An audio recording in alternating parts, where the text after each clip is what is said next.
Dans la nuit du 2 au 3 janvier 2026, plus de 100 aéronefs américains ont décollé pour une mission ultra secrète. Son nom de code, Absolute Resolve.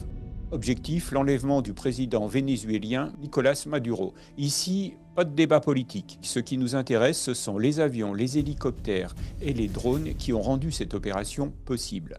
Pour analyser ce dispositif exceptionnel, je me tourne vers Frédéric Lert. Bonjour Zil, comment vas-tu? Je vais bien. Ce n'est pas la première fois que les États-Unis déploient des moyens considérables pour aller chercher un ennemi déclaré. Quand on voit l'ampleur d'Absolute Resolve, est-ce qu'on peut faire un parallèle avec la capture d'Oussama Ben Laden au Pakistan en mai 2011? La capture, en l'occurrence, ils ont capturé un cadavre, hein, les Américains, avec Ben Laden, hein.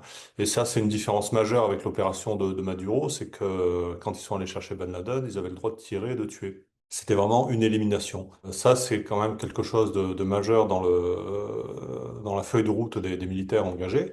L'opération Ben Laden était aussi, on s'en aperçoit aujourd'hui, et à l'époque on l'a jugée très complexe, on s'aperçoit aujourd'hui qu'elle était relativement, je ne veux pas dire facile, mais plus pratique à monter, dans la mesure où Ben Laden était isolé dans un bâtiment fixe. On savait parfaitement où il était. Il a suffi d'aller déposer quelques dizaines de commandos sur place, de ceinturer le bâtiment et puis de monter à l'assaut. C'était relativement direct. La situation avec Maduro était beaucoup plus complexe puisqu'on avait affaire à une cible un peu plus élusive, hein, qui bougeait sans arrêt et qui était très protégée au milieu d'une installation militaire, et qui était au cœur d'un pays avec une armée régulière. Il y avait beaucoup plus de couches à éliminer et à traverser avant d'arriver à l'objectif. Comme tu le dis, donc autant Ben Laden était un peu dans une ferme, dans une région désertique, alors que là, Maduro, lui, il était dans la capitale du Venezuela et puis entouré d'habitations très denses. Attention, Ben Laden n'était pas dans une ferme, hein, il était dans un compound, c'est-à-dire une espèce de maison fortifiée un petit peu. Et puis il n'était pas au milieu de la pampa, il était à côté d'une grande ville qui hébergeait notamment une académie militaire pakistanaise. Donc c'était pas non plus le désert de Gobi, mais voilà, son habitation était un peu à l'écart et surtout elle était géographiquement très bien délimitée.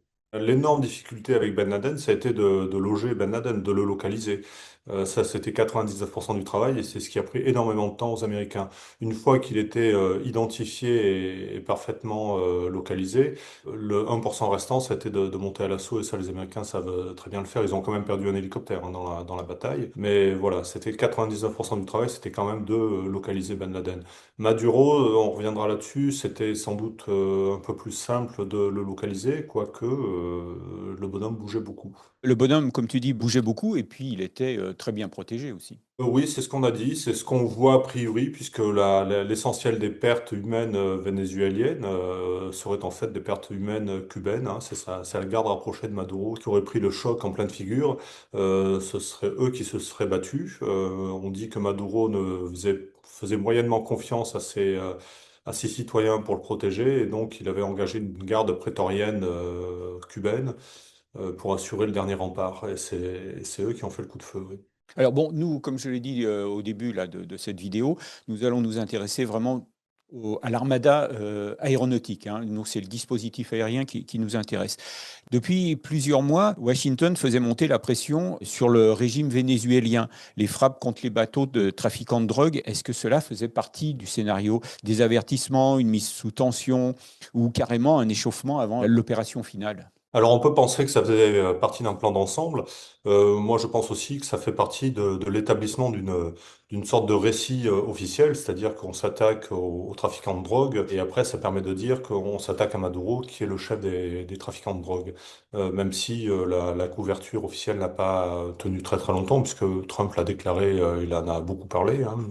Il s'est beaucoup félicité de cette situation, il a beaucoup parlé de pétrole après.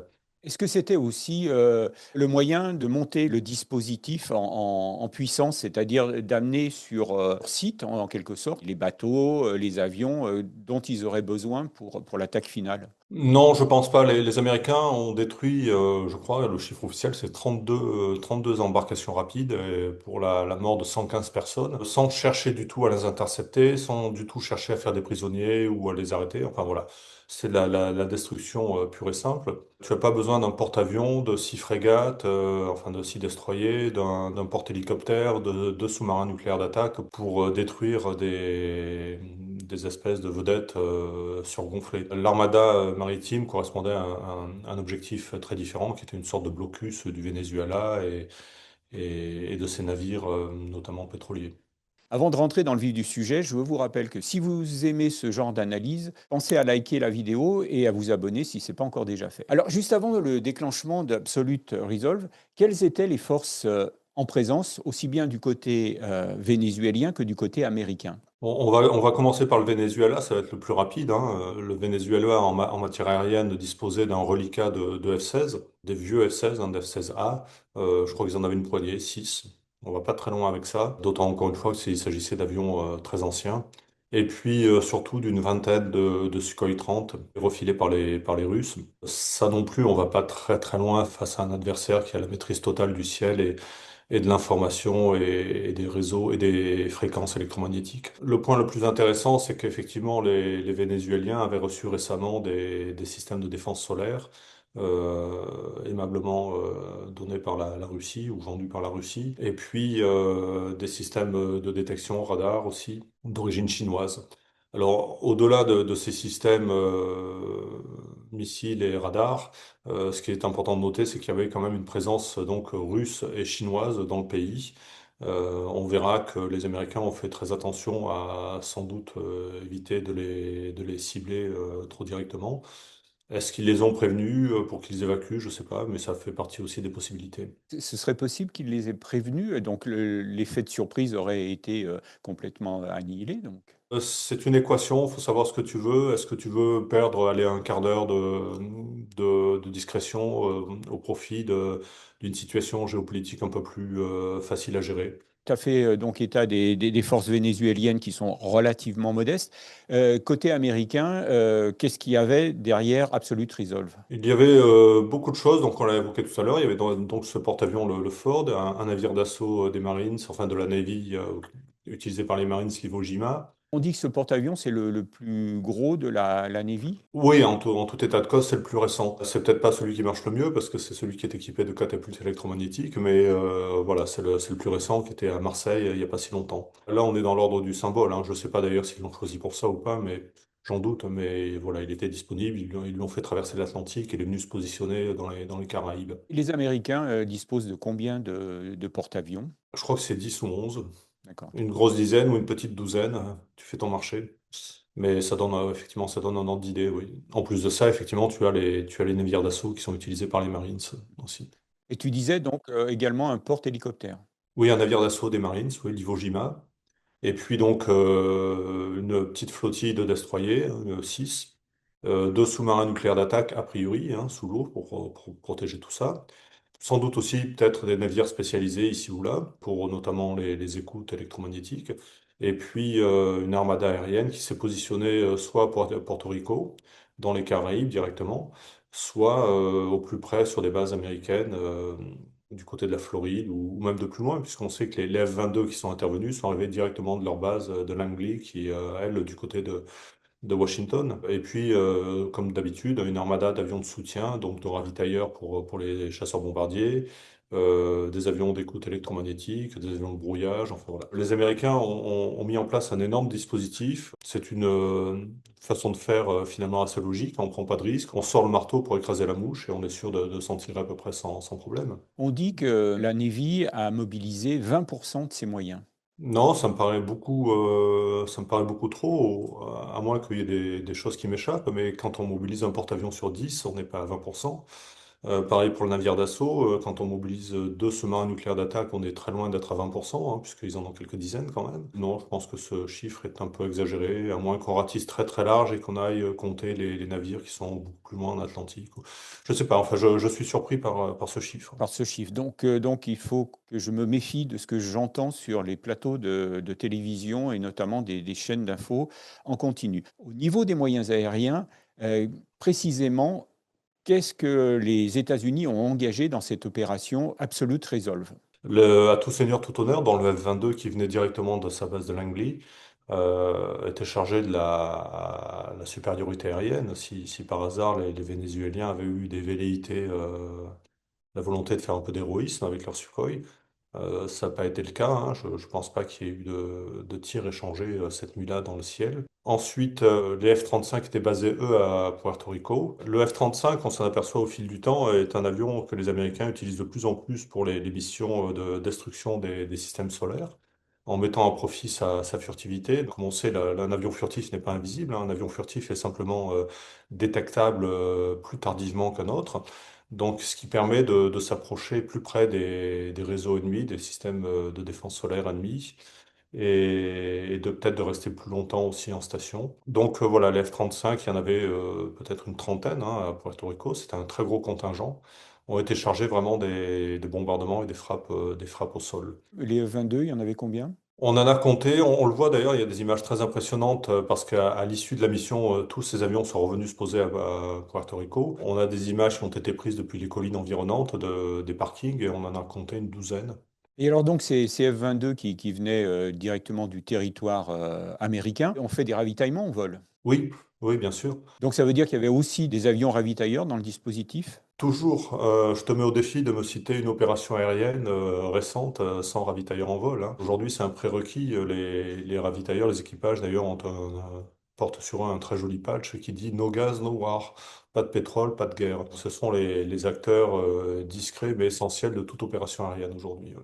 Quand le pilote d'un F-22 comme ça qui a décollé de la banlieue de Washington et qui est à destination donc du Venezuela, ça fait beaucoup d'heures de vol, ça fait au moins un ou deux ravitaillements en vol qui demandent quand même une grosse concentration. Est-ce qu'il a encore toutes ses capacités au moment d'attaquer? On l'espère pour lui. Le ravitaillement en vol, c'est une opération extrêmement courante aujourd'hui. Je dis pas qu'elle est facile, mais elle est pratiquée très très régulièrement.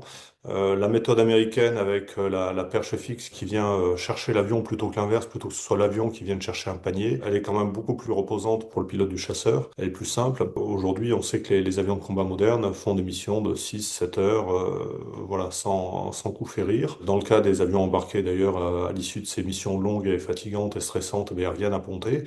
Donc ça indique quand même un niveau de maîtrise assez exceptionnel hein, de leur engin et puis de la mission dans son ensemble. Donc faire 2 heures, 3 heures de transit pour se mettre en place. Toute l'intervention américaine de cette opération était très courte, hein. On va évoquer tout à l'heure le calendrier, mais toute l'affaire a été pliée en 2 heures, hein. Voilà, ça reste tout à fait raisonnable. Donc alors, on a vu donc F-35, F-22, ravitailleurs en vol. Est-ce qu'il y avait d'autres choses en vol au niveau aviation? Est-ce que, par exemple, des avions radars, sans doute? Bien sûr, il faut coordonner tout ça. Les avions radars, alors je ne sais pas si précisément c'était des avions du US Air Force, des Sentry, ou bien des Hawkeye qui auraient décollé du porte-avions Ford. Très certainement, dans la mesure où le porte-avions était dans la région, les Hawkeye ont participé à la surveillance de zone, à la coordination des raids. Puis tu as des avions, effectivement, d'écoute électronique aussi. Voilà, il y a toutes sortes d'avions spécialisés, plus ou moins discrets. Il faut bien comprendre qu'il y a un niveau de coordination très très élevé et très complexe à mettre en place hein, sur cette opération, puisque tu as des avions qui arrivent de Washington, d'autres qui viennent de Puerto Rico, d'autres qui décollent du porte-avions.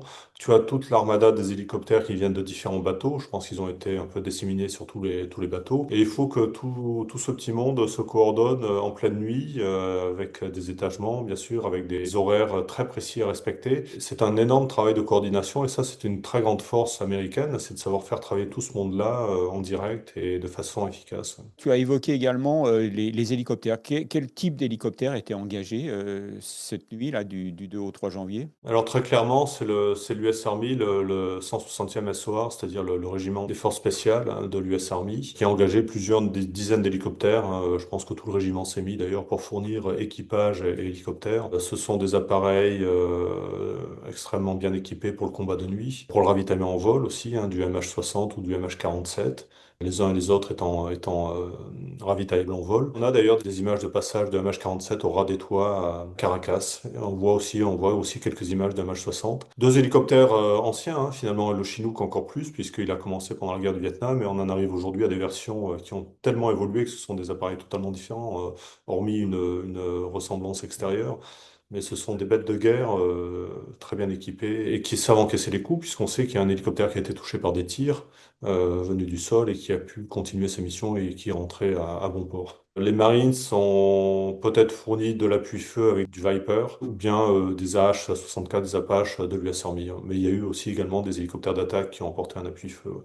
Donc, avion, hélicoptère, drone. Drone, bien sûr, voilà. Ça, c'est une des surprises de cette opération, c'est l'emploi des drones qui a été fait par les Américains. Encore une fois, les spotters ont fait leur part de travail à Puerto Rico, ils ont filmé différents mouvements sur l'aéroport, et notamment le retour des F-22, le retour des F-35, et puis le retour d'un RQ-170, qui est un drone furtif. Le RQ-170, on le connaît très bien parce que il a commencé à être utilisé en Afghanistan en 2007 à Kandahar. Personne l'avait vu, puis on l'a vu circuler un petit peu de façon furtive sur la piste. On l'appelait la bête de Kandahar, puisqu'on savait pas trop ce que c'était. Une petite tâche sur son CV, il y a un appareil qui a été intercepté par les Iraniens, ça c'est quand même assez extraordinaire, qui ont réussi plus ou moins à le ramener au sol, en brouillant les communications, et qui l'ont cloné et qui en ont fait des vrais faux drones furtifs.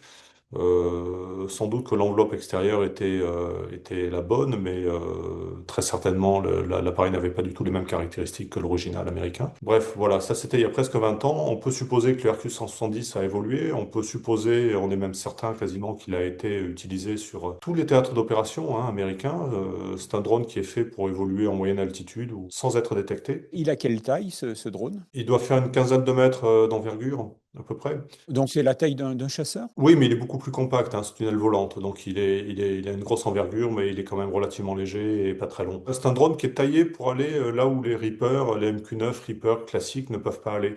On sait que les Américains se sont fait shooter plusieurs Reaper, notamment au Yémen, face aux Hmm. Houthis. On peut imaginer qu'ils ont utilisé largement aussi le RQ-170, ni vu ni connu, dans le ciel yéménite pour cibler, pour faire de la cartographier l'installation des différents systèmes solaires utilisés par les outils. Donc, c'est sa furtivité qui était l'atout principal dans cette opération. Bien sûr, outre ses capacités de détection, mais bon, les capacités de détection, c'est le socle de cet appareil. Si elles sont Hmm. pas là, c'est pas la peine de le mettre en l'air. C'était sa mission, la détection? Oui, oui, oui, bien sûr. La détection, peut-être aussi l'interception des communications au sol. Peut-être a-t-il joué un rôle aussi dans le suivi de Maduro, on va en parler tout à l'heure, mais voilà, les Américains ont dû sans doute faire feu de tout bois pour localiser en permanence Maduro et comprendre son fonctionnement. Donc oui, le RQ 170 a joué un rôle essentiel. Derrière le RQ 170, il y a son grand frère qui est le RQ 180, qui est beaucoup plus gros, hein, qui fait plus de 30 mètres d'envergure à la louche. On dit ça à la louche parce on suppose l'avoir vu, on a vu des trucs passer dans le ciel américain, mais on ne sait pas trop ce que c'est. Et on suppose qu'effectivement, le 170 a un grand frère qui vole plus haut, plus longtemps, de façon encore plus furtive. Peut-être qu'il était dans le ciel vénézuélien ce soir-là, sans certitude. Ça, c'est pour la tranche haute des drones. En dessous, tu as eu l'utilisation de toute une série, on va dire, de drones suicides ou kamikazes, hein, pour employer un vocabulaire assez simple à comprendre, qui est une nouveauté pour les Américains. Ils ont beaucoup travaillé ces derniers mois et peut-être ces dernières années à l'aune de ce qui se passe en Ukraine. Ils ont beaucoup Hmm. travaillé à développer cette capacité aussi. Pour la petite histoire, ce qui est quand même amusant, c'est qu'ils ont cloné, eux, à leur tour, ils ont fait du reverse engineering, ils ont cloné les drones Shahed iraniens qui sont en service avec la Russie. C'est un des rares exemples où ne sont pas les Iraniens qui ont copié les Américains, mais plutôt l'inverse. Je pense qu'ils ont mis quand même leurs pattes dans les systèmes embarqués de ces drones, c'est-à-dire qu'ils les ont rendus beaucoup plus communicants et beaucoup plus intelligents au niveau du ciblage. Mais le fait est ils ont mis en place une task force en fin d'année dernière pour l'utilisation spécifiquement de ces drones de combat, de ces drones d'attaque. C'est une des premières fois où cette task force est vraiment engagée de façon opérationnelle. A priori, oui, sauf s'il y a eu des interventions plus discrètes, mais de façon pratiquement ouverte, oui. Et il était temps qu'ils s'y mettent, hein, mais je pense ils ont beaucoup travaillé en sous-main, pour une fois, sans trop se vanter. Tu parles de différents modèles. Est-ce que pour chaque type de drone, chaque type de mission, il y avait plusieurs drones du même type engagés? Alors, il y a ces RQ-170 en altitude, on a ces clones de drones Shahed pour la destruction notamment qui ont été engagés pour la destruction de cibles ponctuelles dans Caracas, hein, et les systèmes de défense solaire, a priori. Les Américains ont sans doute, peut-être, enfin il y a beaucoup de sans doute et de peut-être hein, dans ce que je dis, mais effectivement, j'étais pas sur place et puis les informations filtrent assez lentement. Donc on parle aussi de drones suicides américains plus petits, pouvant être lancés par des hélicoptères. C'est une capacité qui a été développée aussi ces derniers mois, ce qui permet de s'approcher d'une cible et puis si tu détectes une menace, paf, tu balances par la fenêtre ton drone qui va la chercher plus facilement qu'un missile. Donc là, on avait sur cette opération les drones engagés dans leurs différentes missions qu'on leur a attribuées actuellement, hein, détection, destruction. Oui, oui. Je cherchais le mot tout à l'heure, donc on parle de munitions rôdeuses aussi, hein. C'est voilà, ces engins que tu lances en préambule à ton action, à ton attaque, et qui vont faire des hippodromes en attendant de trouver leur cible. Ce qui est intéressant aussi, du point de vue pour les Américains, c'est qu'ils ont tiré ces drones de différentes plateformes. Ils ont tiré depuis des bateaux, depuis les hélicoptères aussi, comme on vient de le dire, peut-être de la terre aussi directement depuis Puerto Rico, depuis un autre endroit. Enfin voilà, ils ont et là, on en revient à ce que je disais tout à l'heure, c'est-à-dire qu'une très grande complexité dans la gestion de l'espace aérien, dans la gestion des différents moyens avec des capacités très différentes, hein, entre la munition rôdeuse et puis le F-22. Il y a tout un panel, tout un échantillonnage d'appareils, d'aéronefs, à différentes altitudes, à différents moments de l'attaque. Enfin, de ce côté-là, on peut leur dire bravo. Donc au total, on dit un peu plus de 100 avions, hélicoptères, drones engagés donc en quelques heures. Pourquoi un dispositif aussi massif? Qu'est-ce que ça dit de cette mission et puis surtout des risques que les Américains ont pris? Je pense qu'il y a deux choses. On met en place le maximum d'éléments, de capacités pour pas prendre de risques, enfin pour limiter. On prend toujours des risques, mais pour limiter les risques et vraiment pour étouffer l'adversaire, pour le noyer face aux menaces qui arrivent de tous les côtés, à tous les étages.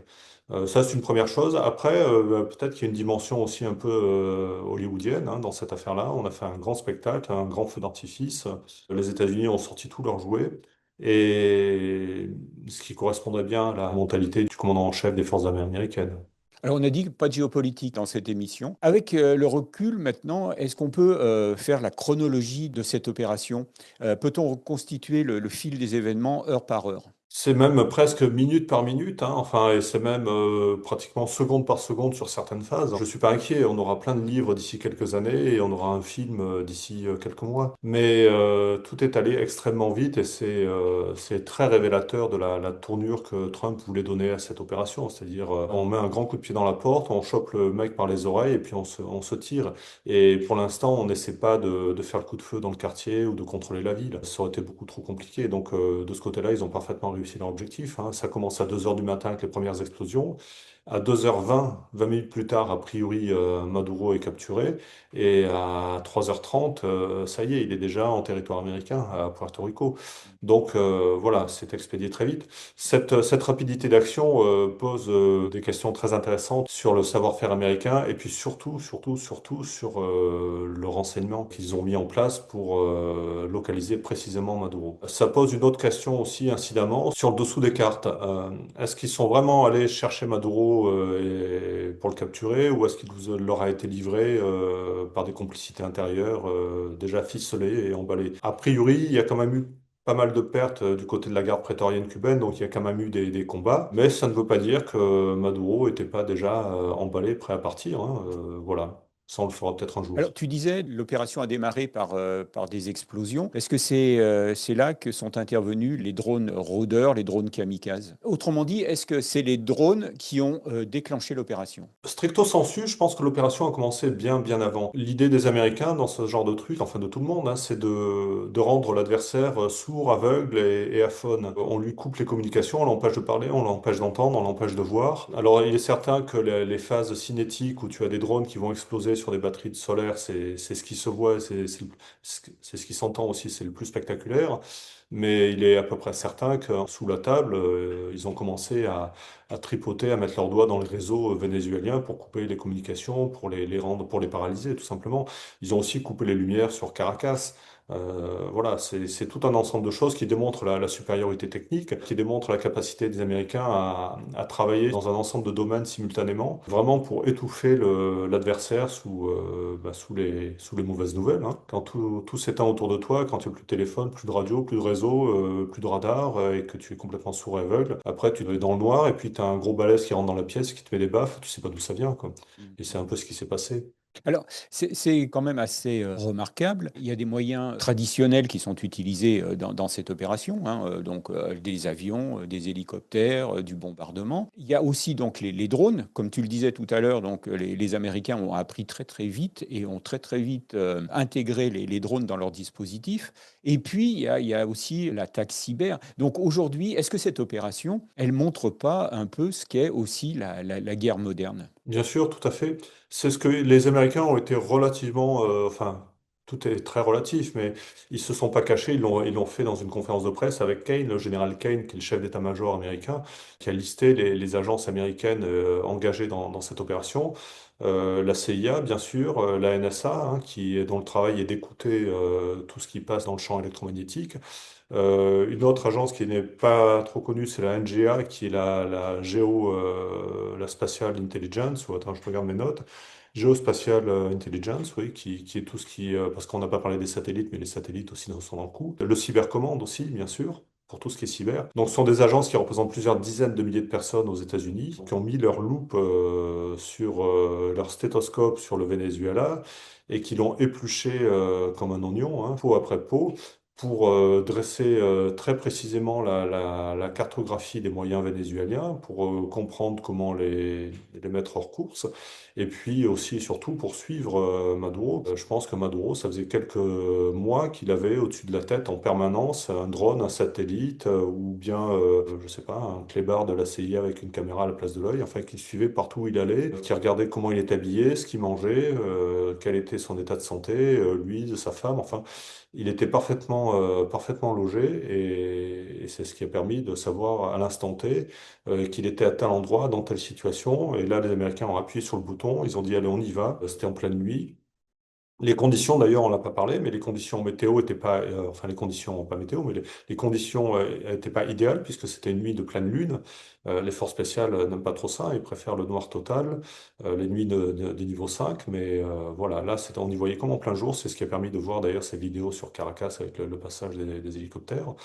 Mais malgré tout, voilà, ils ont décidé que c'était le bon moment parce qu'ils savaient exactement là où il était. Tu parles donc des forces spéciales. On a parlé d'une opération hyper technologique hein, avec donc spatial, drone, cyber et tout ça. Mais à un moment, il y a des hommes sur le terrain et c'est là où on en revient à la guerre classique, exécutée là sur cette opération par les forces spéciales une fois de plus. Et les forces spéciales étaient au cœur de ce dispositif. Ah, c'était la pointe de diamant, hein, c'est ce qui, in fine, va venir toucher la cible. Et les Américains ont évoqué la présence de 200 hommes sur le sol vénézuélien au total, donc ça comprend les équipages des hélicoptères, mais ça fait quand même quelques douzaines de bonhommes au sol pour investir en bâtiment, courir dans les escaliers, neutraliser la garde prétorienne, se précipiter vers la pièce où est a priori Maduro en train de dormir, hein. Il est 2 heures du matin, donc il est en slip et en train de roupiller. Et j'ai lu quelque part, je ne sais pas si c'est exact ou pas, mais qu'ils l'ont chopé juste avant. Il était en train de se précipiter vers une salle sécurisée. Et ils ont mis le pied dans la porte au moment où Maduro allait s'enfermer dans une pièce sécurisée. Ça l'aurait pas, je pense, sauvé pour autant, parce que les gars devaient être chargés d'explosifs et de tous les systèmes de bréchage et d'ouverture de portes possibles et imaginables. Mais ça aurait quand même mis un grain de sable un caillou dans la chaussure, un grain de sable dans la machine. Les forces spéciales, elles ont été acheminées à pied d'œuvre comment? En hélico. Quel hélico? Les hélicos dont on a parlé tout à l'heure, MH60, MH47, sans doute de l'aérocordage sur le toit des bâtiments, au pied des bâtiments, pour les ceinturer. Enfin, alors un truc qui est quand même très intéressant, et on en revient à la première question que tu avais posée avec Ben Laden. On sait que pour Ben Laden, les Américains avaient reconstruit le compound de Ben Laden dans le désert pour que les gars s'entraînent précisément, hein, avec les portes et qu'ils sachent où ils vont. Ils ont fait la même chose a priori avec le bâtiment où était Maduro, c'est-à-dire qu'ils ont reconstruit un bâtiment, et les bons hommes se sont entraînés plusieurs semaines ou plusieurs jours avec cette reconstitution. On se rend compte effectivement, là, comme tu le dis à l'instant, là, les Américains progressent parce qu'ils tirent les enseignements de leurs précédentes missions, je dirais, et les enseignements aussi des erreurs qu'ils ont commises. On pense à Mogadiscio avec le Black Hawk. On en est loin, hein, de ce genre d'opération. Là, quand on voit l'opération Absolute Resolve, on est à des années-lumière de ce qui s'est passé là-bas, à Bien Mogadiscio. sûr, on peut penser aussi au raid raté pour libérer les otages américains en Iran en 1979, qui s'était terminé en fiasco et qui avait fait l'effet d'un véritable électrochoc. Ça, c'est le début vraiment de la fabrication des capacités américaines en matière d'opérations spéciales. Mogadiscio, c'était pas les forces spéciales, c'était des Rangers. Il y avait le 160e SOR aussi. Mais c'était plus une opération de guerre. On était dans une zone grise un peu entre opération de guerre et opération spéciale. C'est un peu différent. Le gros avantage aussi que les Américains ont eu au Venezuela, c'est qu'ils ont eu le temps de préparer, d'étudier leurs cibles et de préparer vraiment à fond leur opération. On va savoir si la constitution de cette task force avec les drones, les copies de drones Shahed, n'a pas eu comme point de départ aussi la volonté d'intervenir au Venezuela pour, si ça n'a pas été non plus un facteur, un catalyseur de capacités nouvelles. Au-delà du succès opérationnel, les États-Unis ont clairement voulu faire passer un message. Avec le recul, quel bilan, toi, tu tires de cette démonstration de force? Ben, une fois n'est pas coutume, ça a été une démonstration de force tout en retenue de la part des Américains. Ça, c'est la première chose qu'on peut retenir. Ils ont frappé quelques cibles très ponctuelles dans des enceintes militaires à Caracas et ils n'ont rien touché d'autre. Ils auraient pu raser la ville hein, s'ils en avaient eu envie. Ils avaient cette volonté de capturer vivant Maduro, ce qui n'était pas simple hein, non plus. Ils y sont arrivés. Voilà, donc ça c'est le premier enseignement, c'est que vraiment il y a une très grosse mise en place. Ils ont fait rentrer un éléphant dans la pièce et puis l'éléphant, il a sorti un petit maillet et il a tapé précisément là où il fallait. Il n'a rien cassé d'autre, il n'a pas cassé la porcelaine. Ensuite, la deuxième chose, c'est qu'on sait que donc il y avait ces quelques dizaines, peut-être quelques centaines de Russes et de Chinois conseillers militaires à Caracas. Il n'y a pas eu de protestation officielle des uns ou des autres en disant vous avez tué nos bonhommes. Ils ont fait sans doute relativement attention de ce côté-ci, de ce côté-là. Et puis, la dernière leçon moi, que je retiens, c'est que voilà, on était parti avec cette histoire de trafiquant de drogue, Nicolas Maduro, trafiquant de drogue.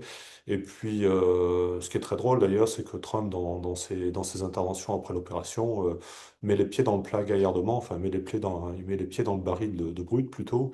Et il annonce tout de suite que ben, les compagnies américaines vont revenir au Venezuela et elles vont investir des milliards de dollars, elles vont remettre en route l'industrie pétrolière et que ça va être un monde merveilleux et que tout le monde va gagner plein d'argent. Donc voilà, c'est magnifique. C'est magnifique. Évidemment, cette opération Absolute Resolve, qui est une réussite américaine, renvoie à la situation française. Aujourd'hui, donc, notre président a dit qu'on était dans une économie de guerre. Dans les faits, ça ne se vérifie pas tous les jours. Mais est-ce que, avec l'état actuel des moyens, l'armée française dispose de la même capacité que les Américains? Alors, bien sûr que non. Réponse courte, bien sûr que non. On ne lutte pas avec 64 milliards de dollars de budget avec un pays, on ne se compare pas à un pays qui en a 15 fois plus. Mais la France a développé des briques, elle a essayé d'avoir une cohérence au niveau, là on va parler des forces spéciales et des capacités d'intervention, hein. Ce qui nous échappe clairement, c'est tout l'aspect furtivité, hein. On n'a pas d'avion de combat furtif, donc ça serait peut-être plus compliqué pour nous d'aller frapper les batteries de défense solaire des S-300 vénézuéliennes. On a toutefois la capacité de projeter très très loin du Rafale, hein. On peut l'envoyer dans les Caraïbes, on peut envoyer des Rafales dans les Caraïbes si on le veut, ça c'est faisable. On a des drones de surveillance, les Reaper. On a des drones de reconnaissance ou même des drones on va dire kamikazes hein, à la disposition des forces spéciales. On a cette capacité aussi. Bon, au niveau hélicoptère, la France est très bien équipée avec les Caracal qui sont ravitaillettes en vol par les A400. On a ce commandement des forces spéciales qui fait travailler tout le monde ensemble. On a des unités spécialisées aussi. Donc, On a un écosystème quand même de forces spéciales qui permet de faire face à des scénarios complexes. Je ne pense pas qu'il y ait l'épaisseur pour aller chercher un chef d'État au cœur de sa capitale, protégé par son armée. Oui, parce que tu parlais de budget, mais on peut aussi ramener ça en nombre d'avions. On a dit que sur l'opération Absolute Resolve, Caracas, c'était plus de 100 avions, hélicoptères. 100 avions, c'est à peu près par rapport à l'arsenal français, c'est à peu près tout l'arsenal français qui aurait été engagé. Pour être, oui, dans les grandes lignes, oui, enfin, il est certain que c'est toute l'armée de l'air qui aurait fait un effort pour fournir cette force et pour la projeter surtout. Alors, c'est vrai que le Venezuela, c'est pas très loin des États-Unis, hein, c'est leur arrière-cour. C'est comme nous, si on avait été, s'il avait fallu qu'on intervienne. Je sais pas, peut-être en Irlande, hein, quelque chose comme ça, quoi. Il nous manque aussi des capacités en matière de guerre électronique, Hmm. d'attaque des réseaux informatiques, des choses comme ça, quoi. Mais quand même, on va résumer ça d'une phrase, hein. À l'échelle de la France, l'outil est quand même bien dimensionné et efficace. Donc là, il faudrait arriver à faire travailler les Européens ensemble. C'est compliqué parce que 27 pays n'ont pas les mêmes buts, ils recherchent pas les mêmes effets. Enfin, dès lors qu'on utilise des forces spéciales, c'est comme le nucléaire, on touche à un domaine réservé qui répond directement à des besoins purement nationaux bien souvent. Et cela dit, on sait qu'il y a eu des coopérations au Mali, hein, notamment entre forces spéciales de différents pays ou sur certains théâtres d'opération dans le cadre d'une intervention multinationale. D'accord. Donc, pour en revenir donc à Absolute Resolve, mais avant, je voudrais vous inviter à nouveau à vous abonner et puis également à liker cette vidéo. En conclusion, donc, on se rend compte que les Américains ont fait donc, comme je le disais, une démonstration de force, mais et toi, comme tu le disais, tout dans la nuance, ça veut dire qu'ils ont été capables d'utiliser des outils aussi éloignés que des satellites, des drones kamikazes, des hélicoptères, un porte-avions, un porte-hélicoptère,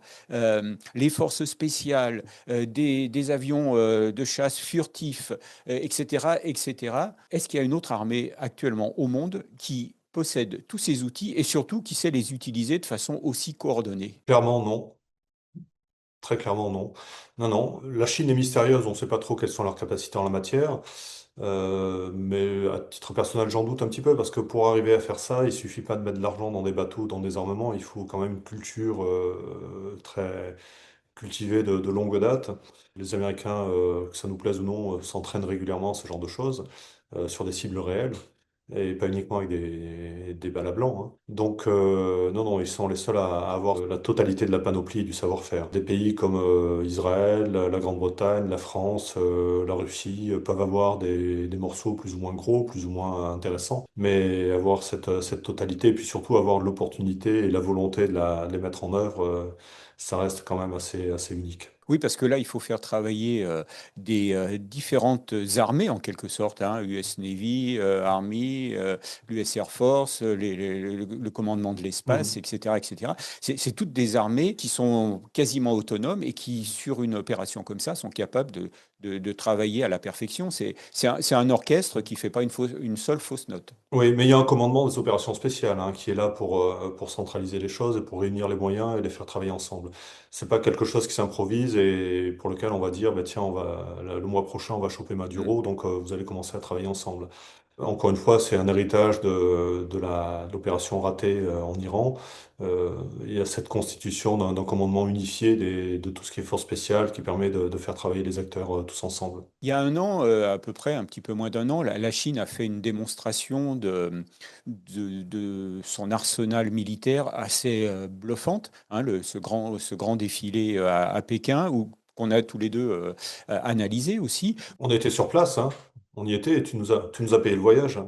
Exactement, ouais, des armes, on voyait des armes assez extraordinaires, assez nouvelles. On a découvert plein de choses, une panoplie de drones, de chasseurs, tout ça. Bon, extraordinaire. Ce qu'on avait déjà dit à l'époque, c'est que c'est bien d'avoir tout ça, mais il faut savoir les utiliser et puis surtout les coordonner. Apparemment, donc, la Chine en est loin. Les États-Unis, eux, ont fait la démonstration ils maîtrisent ça parfaitement. Les messages, ils sont envoyés à qui, là? Bah, clairement, ils sont envoyés effectivement Urbi et Orbi, hein, comme le pape. D'ailleurs, Trump est un peu le pape des temps modernes, hein, du XXIe siècle. Encore de la géopolitique. Non, ça c'est de la religion, Gilles. Ah On n'a oui, d'accord. rien dit sur la religion. Bah oui, c'est envoyé au monde entier, c'est envoyé aux Danois, c'est envoyé aux Russes, c'est envoyé aux Chinois, enfin voilà.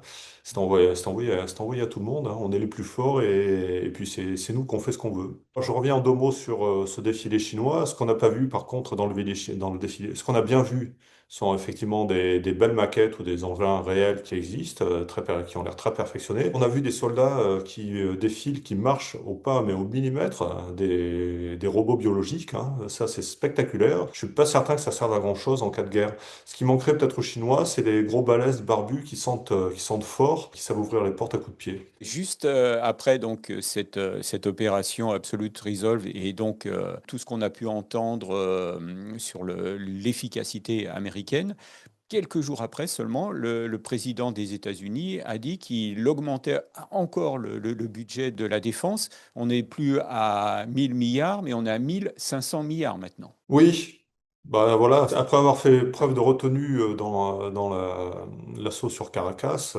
Trump revient au grand galop. Tu vois, c'est toi qui parles de politique aussi, c'est pas moi. On est dans une autre dimension. 1000 milliards de dollars, c'est déjà deux fois trop par rapport à leurs besoins. Enfin, il y a une telle gabegie dans les programmes que ça devient hallucinant. On se demande ce qu'ils prennent comme poudre. C'est, voilà. 1500 milliards, oui, pourquoi pas, et pourquoi pas 2000 milliards aussi demain. Le budget américain aujourd'hui, selon comment on le compte, hein, si on compte les pensions des vétérans ou pas, enfin voilà, on navigue entre 900 et 1000 milliards de dollars. La France est à 61 milliards d'euros et 64 milliards de dollars. Donc on est 15 fois moins. Enfin, le budget américain, c'est 15 fois le budget de la France. En termes de PIB, c'est une fois et demi, puisqu'on est grosso modo à 2% et les Américains sont à 3,5%. Ça donne une idée de la folie des grandeurs. Et puis, on arrive à un truc encore plus étonnant. Là, tu parlais de cette augmentation revendiquée par Trump. Et puis, à côté de ça, il a chopé les industries américaines de la Mm. défense par les roubignoles. Et il est en train de serrer très fort pour qu'ils arrêtent de faire du rachat d'actions et de verser des dividendes. Mais on se dit, mais ce type est bipolaire, quoi. Alors, c'est sur cette analyse Médical, politico, je ne sais pas quoi, que très nous allons. fine, très très fine. Ah oui, très fine, oui. On n'en attend pas moins de toi. Donc, sur cette analyse médicale très fine que nous vous laissons.